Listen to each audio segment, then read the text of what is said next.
dikuatkan dan diberikan kemenangan oleh Allah Subhanahu wa taala, jangan pernah lupa untuk menyelipkan doa untuk saudara-saudara kita di Palestina yang sedang berjuang. Dan kalau kemudian kita punya rezeki, mari kemudian kita berinfak dengan cara yang paling baik untuk membantu saudara-saudara kita di sana. Yang kedua, jemaah yang dimuliakan oleh Allah Subhanahu wa taala, hari ini tepat 1 minggu setelah kita merayakan Idul Fitri. Jemaah yang dimuliakan oleh Allah Subhanahu wa taala, masihkah pola hidup yang dibentuk oleh bulan suci Ramadan itu masih menjadi perilaku keseharian kita? Ini menjadi pertanyaan yang sangat-sangat mendasar. Contoh, dalam bulan suci Ramadan nampaknya Quran itu menjadi bahagian dari hidup kita. Nah, sekarang kalau kita tanya bapak-bapak yang hadir di sini saja, masih baca Quran? Masih rutin? Apakah kemudian tahajud tadi masih dapat? Bagaimana dengan duha kita? Bagaimana dengan sedekah kita? Apakah kita masih mensubsidi ataupun memberikan santunan untuk anak yatim, fakir miskin yang ada di sekitar rumah kita? Atau kita sudah berhenti? Nah, jemaah yang dimuliakan oleh Allah Subhanahu wa taala, pola hidup seorang muslim yang ditimbulkan oleh kehidupan bulan suci Ramadan itu sepatutnya menjiwai kehidupan kita pasca Ramadan dan terus sampai kemudian bertemu dengan bulan suci Ramadan yang akan datang, dan itu menjadi gaya hidup kita. Saya sering menyebutkan dengan gaya hidupnya seorang muslim, karena gaya hidup seorang muslim, Bapak Ibu yang dimuliakan oleh Allah, ada 2 sisi yang harus kita bangun.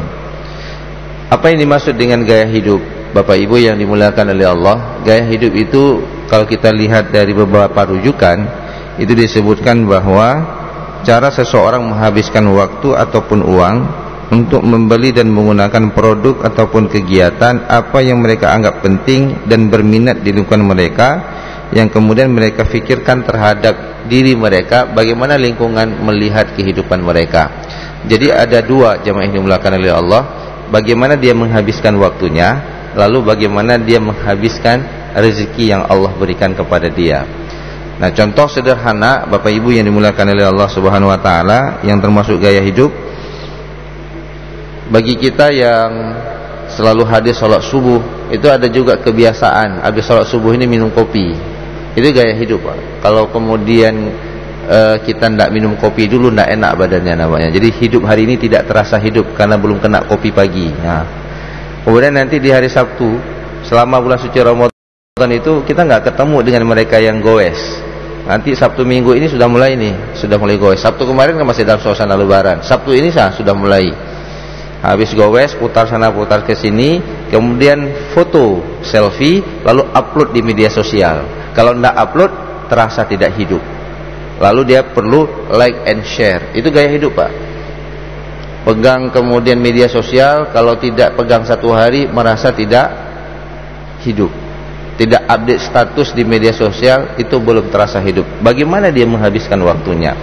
Begitu juga bagaimana dia menghabiskan uangnya untuk berbelanja. Nah, jemaah yang dimuliakan oleh Allah Subhanahu wa taala, bagi seorang muslim, dia harus mewarnai kehidupan dia sehari-hari 24 hours, 24 jam dalam pola kehidupan Islam. Kenapa? Karena Allah Subhanahu wa taala berfirman di dalam surah Al-Baqarah ayat 208, ya ayyuhalladzina amanu dukhulu fis-silmi kafah. Hai orang-orang yang beriman. Ini menarik, yang dipanggil orang beriman. Maknanya apa? Orang beriman saja masih diperintahkan untuk masuk ke dalam Islam secara sempurna. Berarti masih ada sisi-sisi kehidupan muslim itu yang kemudian harus digerakkan untuk sempurna dalam kehidupannya sesuai dengan nilai-nilai syariah. Dalam tafsir di dalam tafsir Ibnu Katsir, apa yang dimaksud dengan fisil mikafah, masuk ke dalam Islam secara kafah, fi jami'i syara'i'id din, dari seluruh dimensi syariat dalam kehidupan. Jadi tidak ada pemisahan ketika kita berada di masjid kita sholat ikut syariat, tapi nanti ketika kita berbelanja tidak ikut syariat. Ketika kita mengkonsumsi sesuatu yang kita bawa, yang kita makan, yang kita kasih untuk anak-anak kita, itu tidak kemudian kita pastikan sesuai dengan syariat. Ketika kita berdagang, tidak sesuai dengan syariat. Jadi Bapak Ibu yang dimuliakan oleh Allah Subhanahu wa taala, Ramadan itu mengajarkan Masya Allah bulan tarbiyah. Bagaimana sesuatu yang halal kita makan, yang kita cari dari uang kita, dari keringat kita secara halal, tapi ketika Allah katakan tidak boleh makan mulai jam masuk waktu fajar, subuh, tidak boleh makan nih. Nasi kita, ikan kita, minuman kita, Allah larang sesuatu yang halal yang kita cari, kita berhenti. Lalu kemudian kita tunggu sampai masuk waktu maghrib, baru kemudian kita makan. Sesuatu yang halal ketika Allah larang kita berhenti, bagaimana dengan sesuatu yang haram? Dan jamaah yang dimuliakan oleh Allah Subhanahu wa taala, jadi gaya hidup seorang muslim, jamaah yang dimuliakan oleh Allah, dia patuh secara syariat dalam berbagai sisi dimensi kehidupannya, walaupun itu adalah sesuatu yang boleh ia lakukan. Apabila kemudian Allah katakan tinggalkan, kita harus tinggalkan. Apa kemudian Allah perintahkan, itu kita lakukan. Itulah yang kemudian dikenal dengan gaya hidup halal. Nah, jemaah yang dimuliakan oleh Allah, ini dari cara kita hidup, menghabiskan waktu setiap hari sebelum kita diambil nyawanya kembali kepada Allah Subhanahu wa taala. Jadi pastikan Bapak Ibu yang dimuliakan oleh Allah Subhanahu wa taala, semua dimensi kehidupan kita yang kita jalani itu kita pastikan tidak ada sesuatu yang kemudian bertentangan dari apa yang telah diperintahkan oleh Allah Subhanahu wa taala. Nah, gaya hidup seorang muslim Bapak Ibu yang dimuliakan oleh Allah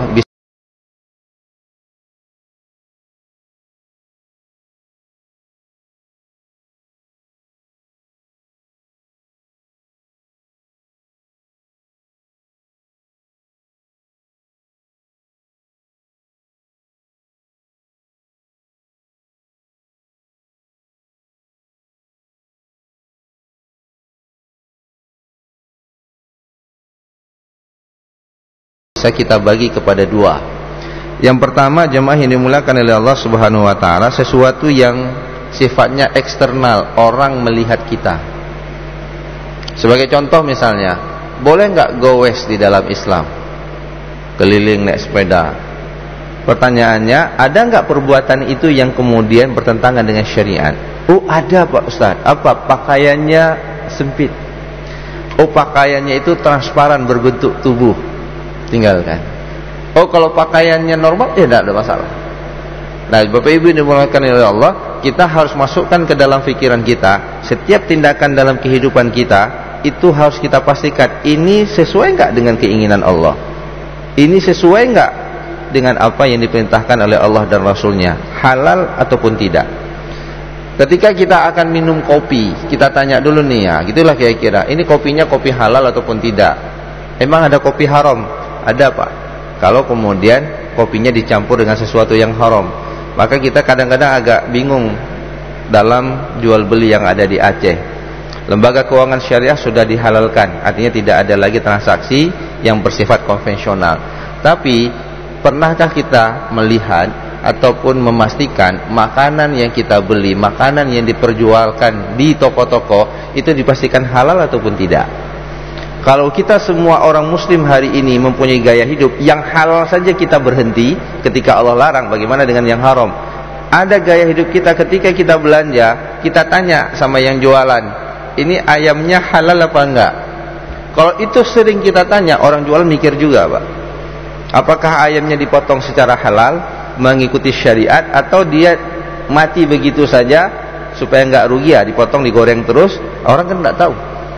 Kalau kita kemudian sering bertanya ketika belanja sesuatu ini halal ataupun tidak, Bapak Ibu yang dimuliakan oleh Allah Subhanahu wa taala, ini akan merubah cara pandang orang. Dan itu penting bagi kita. Ketika kita belanja makanan, ambil itu makanan, lihat ada nggak label halalnya yang dikeluarkan resmi dari LP POM, MPU kalau Aceh, ataupun yang sifatnya nasional, Majelis Ulama Indonesia. Ada roti yang kita belanja, pastikan roti ini halal ataupun tidak. Halalnya halal resmi, bukan halal yang ditulis. Kenapa? Boleh jadi nanti kalau halal yang ditulis, halal, tulisannya halal ya, tapi tidak ada logo resmi yang dikeluarkan oleh Majelis Ulama Indonesia, itu tidak ada yang memeriksa apakah margarin yang dia pakai, apakah kemudian campuran tepung yang dia pakai itu tidak mengandung unsur babi ataupun tidak. Maka penting Bapak Ibu yang dimuliakan oleh Allah untuk kemudian ketika kita kemudian memakan sesuatu kita bertanya, dan itu menjadi gaya hidup kita. Kenapa? Tidak ada sesuatu yang saya masukkan ke dalam perut saya yang haram. Yang halal saja bulan suci Ramadan Allah larang, aku berhenti. Bagaimana sesuatu yang kemudian diharamkan oleh Allah Subhanahu wa taala. Nah, Bapak Ibu yang dimuliakan oleh Allah Subhanahu wa taala, lalu bagaimana dengan penampilan kita? Di dalam Al-Qur'an Allah Subhanahu wa taala mengatakan, "Ya bani Adam khuzu zinatakum inda kulli masjidi wa kulu washrabu wa la tusyrifu innallaha la yuhibbul musrifin." Allah Subhanahu wa taala mengatakan, kalau kamu ketemu sama Allah, masuk ke dalam masjid, pakailah pakaian yang terbaik. Jadi dedikasi kehidupan kita Bapak Ibu yang dimuliakan oleh Allah, yang paling utama itu dulu, yang pertama adalah Allah first. Tujuan kita semuanya untuk Allah. Bapak beli pakaian, jadikan pakaian itu asbab kita masuk surga. Bagaimana? Bawa dia ke ibadah. Punya kendaraan, jadikan kendaraan itu pertama dan paling banyak jalannya adalah menuju masjid, bukan ke mall. Gitulah kira-kira. Ada itu rumah, kita bangun itu rumah, jadikan rumah itu tempat kita beribadah. Perbanyak sholat sunat di rumah. Bagi kita bapak-bapak, sholat fardunya di masjid, di rumah, supaya rumah kita kemudian mendapatkan hidayah dan sinar cahaya dari Allah Subhanahu wa taala. Baca itu Quran di dalam rumah, hidupkan dengan sholat-sholat sunat di dalam rumah. Ajak anak istri kita bangun tahajud, duha, lakukan sholat-sholat sunat. Jadi kita Bapak Ibu yang dimuliakan oleh Allah, fasilitas yang Allah berikan itu kita dedikasikan pertama Allah first, yaitu untuk Allah. Jadi tidak ada kemudian harta kita yang tidak kemudian kita dedikasikan untuk Allah Subhanahu wa taala. Beli pakaian baru Pak, pakai untuk ke masjid, jangan disimpan untuk ke undangan saja. Kenapa? Undangan itu manusia. Memang nanti Bapak dipuji, bagus sekali pakaian Bapak, waduh mantap, dia orang kaya. Nampak seperti itu. Ketemu sama Allah, pakai pakaian yang terbaik. Dimanapun kita beribadah kepada Allah, di rumah pakai pakaian terbaik, masuk ke masjid pakai pakaian terbaik. Kenapa? Karena itu rezeki dari Allah Subhanahu wa taala. Jadi penampilan kita Bapak Ibu, bahagian daripada kesyukuran kita adalah menjadikan semua aset yang Allah berikan itu ada sentuhan keimanan di sana. Jadi nanti kalau ditanya sama Allah, min aina tasabtum wa mimma anfaqtum, dari mana kamu usaha? Oh, dari sesuatu yang halal. Kemana kamu gunakan? Untuk yang halal yang engkau ridhai oleh Allah Subhanahu wa taala. Ini bisa kita pertanggungjawabkan di hadapan Allah Subhanahu wa taala. Kemudian jemaah yang dimuliakan oleh Allah Subhanahu wa taala, itu gaya hidup yang sifatnya penampilan kita. Nah, sekarang bagaimana kemudian dari sisi internal kita Bapak Ibu ini dimuliakan Allah yang dibentuk oleh Ramadan. Menarik, tapi beberapa kajian ini sudah pernah kita sampaikan. Allah Subhanahu wa taala menyebutkan takwa itu pakaian, walibasut taqwa zalika khair. Jadi takwa itu adalah pakaian kita. Pakaian artinya sesuatu yang kita pakai untuk menutupi aib. Itulah pakaian, libas, menutupi badan kita. Allah katakan takwa itu adalah pakaian. Nah, apa yang kemudian harus kita jadikan pakaian kita dalam interaksi sosial kita, jemaah yang dimuliakan oleh Allah? Kita rujuk misalnya dalam surah Ali Imran, Allah Subhanahu wa taala berfirman di dalam ayat 133 sampai 136 secara singkat saya coba jelaskan. Pakaian kita yang pertama Bapak Ibu yang berbahagia, yang menutupi aib kita. Wasari'u ila maghfiratin min rabbikum wa jannatin arduhas samawat wal ard uiddat lil muttaqin, yaitu gemar meminta maaf Pak. Coba dalam bulan suci Ramadan kita ketemu minal aidin wal faidin, mohon maaf lahir batin. Bisa enggak mohon maaf lahir batin ini menjadi pakaian keseharian kita? Orang takwa itu bukan tidak buat dosa Pak. Yang enggak buat dosa Rasulullah. Orang takwa itu ketika dia buat dosa, dia sadar langsung taubat, langsung minta maaf. Jadi orang yang berdosa, orang yang bertakwa adalah ketika dia melakukan dosa, segera dia bertaubat. Nah, sekarang dalam bulan-bulan Syawal ini kita ketemu sama saudara minal aidin wal faidin, mohon maaf lahir batin kan? Nah, sekarang bisa nggak mohon maaf lahir batin ini menjadi zikir ungkapan kita setiap hari? Bapak ketemu sama istri sore harinya, Bu, mohon maaf lahir dan batin, mungkin Bapak dari pagi tadi ada yang menyinggung. Indah nggak kehidupan kita? Ketemu saudara, minta maaf. Bapak Ibu yang dimuliakan oleh Allah, karena kita tidak tahu, bisa jadi kita memang nggak ngomong, tapi sikap kita dianggap mencuekkan dirinya. Kadang-kadang kita kan, saya kadang-kadang terasa Pak, nggak pakai kacamata tuh nggak nampak orang. Dia senyum, saya nggak tahu dia senyum apa enggak. Nanti dibilang, Ustaz, ya saya bonggat. Tak kemedah nak kalian nyo. Menang. Padahal kita tidak. Akhirnya orang berpersepsi negatif. Maka kalau ketemu, ya mohon maaf lahir batin, dan itu menjadi gaya hidup kita, pakaian kita. Kenapa? Karena manusia itu mahalul nisyan, mahalul khata. Sering buat dosa, sering lupa. Maka jemaah yang dimuliakan oleh Allah, kita belajar dari Ramadan, suka memaafkan, suka minta maaf, maka kemudian ini menjadi pola kehidupan kita dalam kehidupan sehari-hari pasca Ramadan. Kemudian yang kedua, jemaah yang dimuliakan oleh Allah, alladzina yunfikuna fis sarra'i wad dharra, gemar bersedekah baik dalam keadaan senang maupun dalam keadaan susah. Ini ciri orang yang bertakwa. Ramadan kita bersedekah untuk anak yatim, untuk fakir miskin, ada zakat. Nah sekarang Syawal gemar juga Pak. Oh mak Covid ini hanali kerja, bersedekah, karena sedekah itu akan bekerja untuk dua kehidupan. Yang pertama, kalau kehidupan dunia, rezeki kita bertambah. Mana qasad min sadaqatin falyasdad, tidak akan pernah berkurang harta yang disedekahkan. Malah dalam Al-Quran, Bapak Ibu yang berbahagia, untuk memerangi riba itu diperanginya dengan sedekah, bukan dengan investasi halal Pak. Karena sedekah itu tidak akan diterima kalau tidak datangnya dari investasi halal. Artinya keuntungan yang halal kita dapat. Jadi Allah menggambarkan di dalam Al-Quran bahwa riba itu akan hancur apabila kemudian masyarakat ini gemar bersedekah. Salah satunya nanti di dalam Al-Quran, dan ini masih berat untuk dilakukan oleh lembaga keuangan ataupun kita secara pribadi. Apabila ada orang berhutang sama kita, lalu dia tidak sanggup bayar, maka Al-Quran mengatakan wa in kana zu usratin fanadhiratun ila maisarah. Kalau dia tidak sanggup bayar hutang, tunggu, kasih ruang waktu dia untuk kemudian melunasinya. Wa antasaddaqu khairul lakum in kuntum ta'lamun. Kalau dia nggak sanggup bayar, udah sedekahkan saja, itu lebih baik bagi kamu. Nah pertanyaannya, yakin tak kita? Nyotoh riba aja Ustaz, nyotoh juta hanya lagi nah gitulah kira-kira. Berat Pak kalau 100 juta, 50 juta dan jumlahnya banyak. Nah padahal Bapak Ibu yang berbahagia, Al-Quran mengatakan kalau kamu bersedekah kepada orang yang sudah tidak sanggup bayar hutang, itu lebih baik bagi kamu. Karena sedekah itu bekerja untuk dua hal, dunia dan akhirat. Yamhaqullahu riba wa yurbis sadaqat. Allah hancurkan riba, Allah ribakan harta yang kita sedekahkan. Ar-riba itu maknanya ziyadah.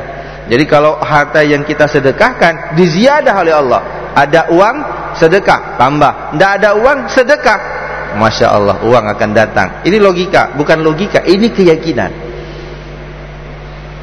Bapak Ibu yang dimuliakan oleh Allah Subhanahu Wa Taala, suka dan duka, lapang ataupun sempit, kalau kita bersedekah dalam keadaan sempit, contoh kita sakit, da'u mardakum bis sadaqah, kata Rasulullah, sembuhkan penyakit kamu dengan bersedekah. Covid hari ini banyak sedekah, saya yakin Bapak Ibu yang berbahagia, Allah palingkan.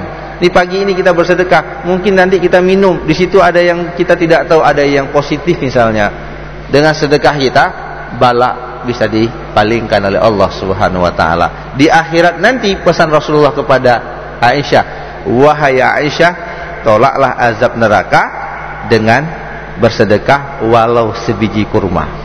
Makanya nanti di dalam surah Al-Mu'minun ayat 10, orang-orang yang mati minta ditunda kematiannya, hanya dua pekerjaan yang ingin dia lakukan. Yang pertama, untuk bersedekah, wa akun minas solihin, fa as-saddaqa wa akun minas solihin. Aku ingin bersedekah dan aku ingin menjadi orang soleh, karena sedekah bekerja untuk dua kehidupan, dunia dan di akhirat. Yang keempat, yang ketiga dan keempat, Bapak Ibu yang dimuliakan oleh Allah, wal kadhiminal ghaidha wal 'afina 'anil nas. Ini harus jadi pakaian kita, Pak. Wal kadhiminal ghaidha, jangan cepat marah, Pak. Ramadan mengajarkan kita untuk memanage marah, kan? Kalau pagi misalnya kita sedang berpuasa, ada orang buat kita marah, Rasulullah katakan, bilanglah sama dia, saya inni shaim, saya sedang berpuasa. Jadi kita hindar untuk tidak berkonflik, kita hindari dalam kehidupan sosial. Bapak Ibu yang berbahagia, kita bawa dalam kehidupan kita hari ini. Bagaimana kemudian kita mengamalkan hadis Rasulullah, la taghdab walakal jannah, jangan cepat marah. Bagi mereka yang bisa memanage marahnya, walakal jannah, kamu akan masuk surga. Kadang-kadang orang tua ketika marah dibilang sama anaknya yang di TK, la taghdab bi walakal jannah, abi jangan marah, masuk surga. Makin marah kita, kecil-kecil ngajarin hadis untuk abi. Bapak Ibu yang dimuliakan oleh Allah, jadilah kita orang yang selalu berusaha menekan amarah. Wal afina 'anin nas, itu pakaian, Pak, pakaian kita. Wal afina 'anin nas ini, Bapak Ibu yang berbahagia, suka memaafkan orang. Dia minta maaf ataupun tidak, kita maafkan. Lebaran ini, Pak, karena Covid, jangan kemudian saya tidak maafkan dia. Kenapa? Lebaran aja nggak datang ke rumah saya minta maaf, padahal dia nggak datang karena dia berpikir ini kondisinya tidak normal. Bapak Ibu yang berbahagia, sekarang mari tanamkan di jiwa kita dengan sangat sederhana walaupun itu berat.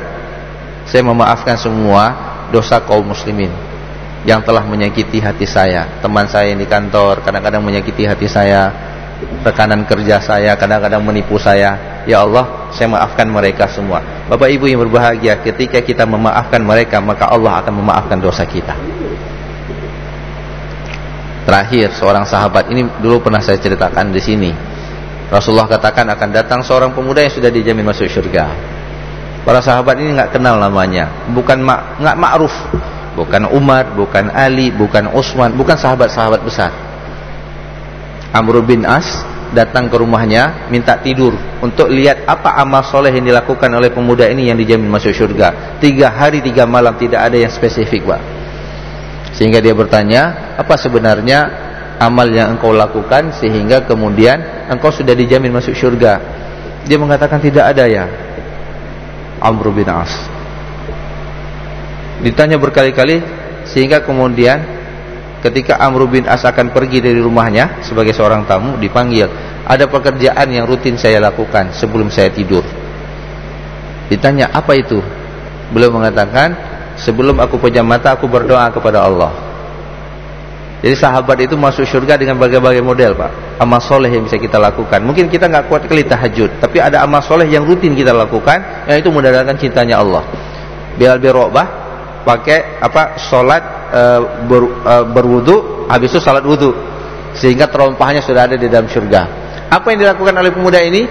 Sebelum dia tidur, dia berdoa kepada Allah, ya Allah, jika ada saudaraku hari ini yang telah menyakiti hatiku, yang berbuat dosa untukku, maka ya Allah, sebelum mataku terpejam, maafkan mereka, ya Allah. Sebelum mataku terpejam, maafkan dosa-dosa mereka, walaupun mereka tidak minta maaf kepadaku. Apa kata Rasulullah? Pemuda ini masih di dunia, tapi dia sudah dijamin masuk ke dalam surga. Bapak Ibu yang berbahagia, ini kekuatan spiritual. Tidak mudah kita maafkan orang, berat, Pak. Apalagi sakitnya itu sudah sangat, bukan lagi di sini, udah satu tubuh sakit. Pokoknya saya lihat dia dari jauh saja, fotonya saja udah benci saya, mual saya lihat muka ya. Fotonya udah mual saya. Kenapa? Banyak kali dia dosa sama saya, gitulah kira-kira. Tapi ketika kita punya kekuatan memaafkannya, Bapak Ibu yang berbahagia, kita akan ditunggu oleh malaikat nanti di yaumil qiyamah. Kenapa? Karena orang-orang yang mulia inilah yang kemudian akan bertemu dengan Allah. Maka sebarkan kebaikan, mudahkan maafkan, doakan orang untuk kembali kepada kebaikan, walaupun kemudian dia buat keburukan kepada kita. Nah, jemaah yang dimuliakan oleh Allah, ini sebenarnya pola-pola hidup yang diajarkan Ramadan. Mudah-mudahan ini bertahan dalam waktu yang lebih lama, sampai kemudian kita bertemu dengan Ramadan, kita ambil lagi kekuatan spiritual bulan suci Ramadan, karena pahalanya begitu banyak. Mudah-mudahan kita selalu berada dalam kebaikan. Ketika Allah mencabut nyawa kita, mudah-mudahan kita dalam husnul khatimah. Bapak Ibu yang dimuliakan oleh Allah, hanya ini yang dapat saya sampaikan. Mudah-mudahan pola kehidupan yang kita dapatkan dalam bulan suci Ramadan bertahan, Pak. Saya kadang-kadang berpikir, Pak, ini tahajud kita ada masih enggak ya? Kalau dulu kan bangun sahur, Pak, ya, jam 4 udah bangun, udah makan, masih sempat kita tahajud, qiyamul lail. Di akhir Ramadan, Masya Allah. Nah, sekarang masih ada enggak? Quran, Pak, masih enggak kita bergaul dengan Quran? Quran itu petunjuk hidup. Bulan suci Ramadan itu mengajak kita kembali kepada Al-Quran. Bukan berarti lewat Ramadan tutup Quran. Zikir kita, bersedekah kita, jangan pernah hentikan kebaikan dan kesalehan yang sudah kita dapatkan di bulan suci Ramadan. Mudah-mudahan kita meninggal dunia ketika kita sedang melakukan amal soleh, dan itu adalah ciri orang-orang yang husnul khotimah. Hadanallahu wa iyyakum ajma'in. Assalamualaikum warahmatullahi wabarakatuh.